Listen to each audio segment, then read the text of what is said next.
Patreon और अन्य माध्यमों से नेशनल दस्तक का सहयोग करने वाले सभी दर्शकों का बहुत बहुत शुक्रिया। आपके सहयोग से ही बहुजन मीडिया को नई ऊंचाई मिल रही है और मनोबल और अधिक बढ़ रहा है। आशा है आगे भी आप हमें ऐसे ही सपोर्ट करते रहेंगे। धन्यवाद। यस बैंक घोटाले में नया खुलासा सामने आया है। बैंक के पूर्व एमडी, मैनेजिंग डायरेक्टर और सीईओ रवनीत गिल ने प्रवर्तन निदेशालय ईडी से पूछताछ में खुलासा किया है। उन्होंने बताया कि कई सालों से ऐसे लोगों को पैसे बांटे गए हैं जो संकट से गुजर रहे थे और कैश की कमी थी।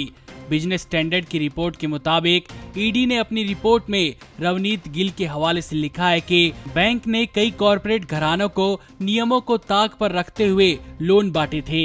ईडी की चार्जशीट में कहा गया है कि निजी बैंक ने 31 मार्च 2019 को एक क्रेडिट वॉच लिस्ट जारी की थी, जिसमें कई बड़े कॉरपोरेट घरानों को शामिल किया गया था, जैसे Reliance group, SL group, Cox and Kings, Dewan housing finance limited, Omkar group और रेडियस डेवलपर। इस चार्जशीट में बैंक के कई अन्य पूर्व अधिकारियों द्वारा दिए गए बयानों को भी शामिल किया गया है। इन लोगों ने यस बैंक के को फाउंडर राणा कपूर पर आरोप लगाया है कि उन्होंने रिस्क टीम की सभी आपत्तियों को खारिज करते हुए लोन बांटे थे। देखा जाए तो जैसे जैसे मामला सामने आ रहा है, कई बड़े खुलासे सामने आ रहे हैं। बताया जा रहा है कि राणा कपूर ने डीएचएफएल के मालिकाना हक वाली रियल्टी कंपनियों आरकेडब्ल्यू डेवलपर्स और बिलीफ रियल्टर को लोन देने के लिए सभी आपत्तियों को खारिज कर दिया था। आरकेडब्ल्यू डेवलपर्स और बिलीफ रियल्टर के खातों को नवंबर 2019 में रेड अकाउंट का दर्जा दे दिया गया था, क्योंकि उन्हें जिस मकसद से लोन दिया गया था उन्होंने उसमें उस राशि का इस्तेमाल नहीं किया। इसके बावजूद भी बैंक ने 1700 करोड़ रुपए का लोन जारी किया था। मामले में यह भी कहा जा रहा है कि राणा कपूर की पत्नी को इन सभी बातों की जानकारी थी कि इन कंपनियों को जारी किए गए लोन की राशि कहां खर्च की जा रही है।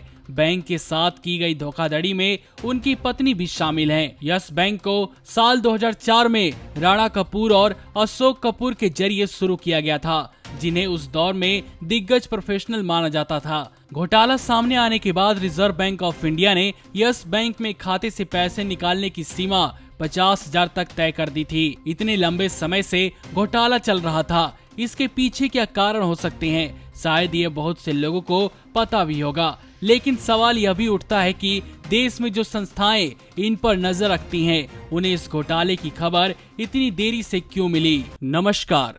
नेशनल दस्तक अपनी आर्थिक जरूरतों को पूरा करने के लिए अपनी ऑडियंस पर निर्भर है। बहुजन समाज से संबंधित मुद्दों को उठाने के कारण यूट्यूब की तरफ से नेशनल दस्तक की कई वीडियो पर एड्स नहीं दी जाती, जिसके कारण हमें आर्थिक समस्याओं का सामना करना पड़ रहा है। आपका एक छोटा सा कदम बहुजन मीडिया को बचा सकता है। आपके सहयोग और सहायता के कारण ही हमने अभी तक यह मुकाम हासिल किया है।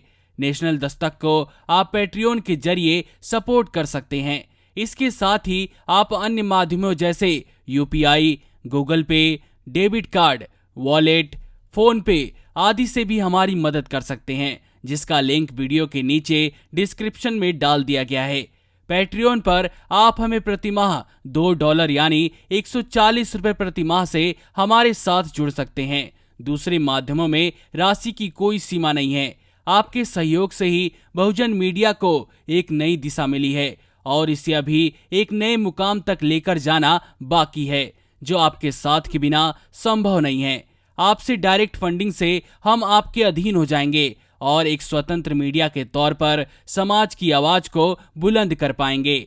धन्यवाद। नेशनल दस्तक को देखने वालों से अपील है कि वह नेशनल दस्तक के सपोर्टर फॉर्म को भरें ताकि हम सीधे आपसे जुड़ सके। नेशनल दस्तक की आपसे गुजारिश है कि अगर इसको बचाना चाहते हैं तो नेशनल दस्तक को सब्सक्राइब करने के लिए रेड कलर के सब्सक्राइब बटन को दबाएं, फिर बेल आइकन की घंटी दबाएं।